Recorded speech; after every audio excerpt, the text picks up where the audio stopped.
मध्य प्रदेशला लागून आमचा नरखेड तालुका आहे. नरखेड तालुक्यामधल्या हॉस्पिटलची अवस्था पहा तुम्ही, इथल्या काटोलच्या हॉस्पिटलची पहा. अरे आम्ही जिल्ह्याच्या शेवटी आहोत, इथं आम्हाला वैद्यकीय सुविधा मिळणं खूप गरजेचं आहे. पण इथं डॉक्टर नाही. ट्रॉमा सेंटरचं उद्घाटन करते, उद्घाटनाचा गाजावाजा करते, त्याचे बॅनर प्रत्येक गावात लागते, पण काही फायदा होत नाही. तिथे डॉक्टर नाही. म्हणजे इथं जर ऍक्सिडेंट झाला तर इथचा पेशंट इथंच दगावते. आता लेटेस्टची घटना आहे, पेठ मुक्तापूरच्या 6 मुलांचा नार्सिंगीजवळ ऍक्सिडेंट झाला.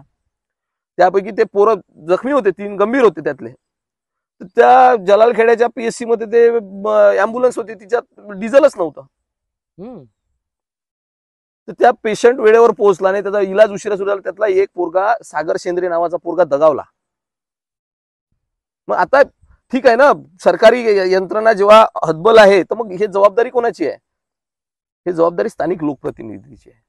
पण लोकांना माहिती नाही, हा लोकप्रतिनिधी प्रश्न सोडवू शकतच नाही, याच्यावर लोकांचा ठाम विश्वास आहे. त्यामुळे लोक यांना प्रश्नच विचारत नाही.